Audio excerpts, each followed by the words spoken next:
Hi guys, thank you for clicking on this video. Welcome to my channel. My name is Tom. This is Good Morning Tom. Thank you so much for watching.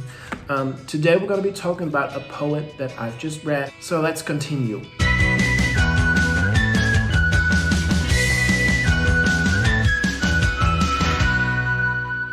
So a week ago, I've spent a week in Berlin. I've traveled through the entire city. I've been on the train, been on the bus, went to coffee houses, went to restaurants, well, did all kinds of things. And there was one book that kept me company for the entire week. And that's the book I'm going to discuss right now. It's called Mercies, Selected Poems. And it's a selected poems collection from Anne Sexton, selected by her daughter, Linda Gray. And the back says, no women have published such poems in English for centuries. So let me talk you through it. Let me share my point of view. I'm a bit embarrassed to tell you guys that I've been reading the poetry from Sylvia Plath for a couple of years now, but I have never read anything from this woman, which is strange because they're sort of alike.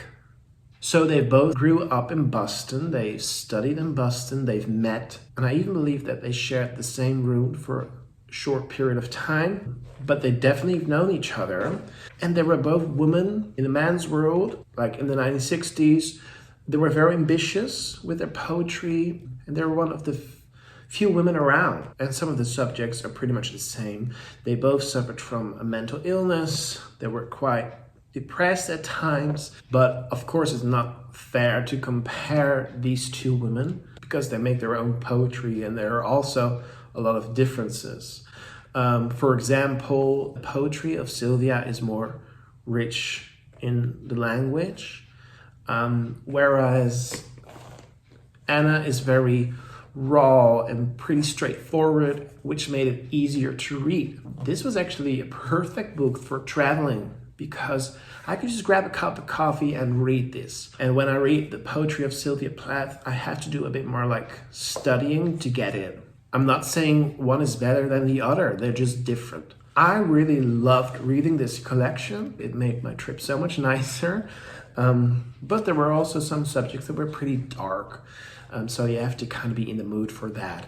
I think it's fair enough to say that she has suffered through her life. Other than that, she's very open. She talks about sex. She talks about menstruation, like very feminine things, but also about love and her father and her mother. So let's see what's inside. So it's a selection of poems.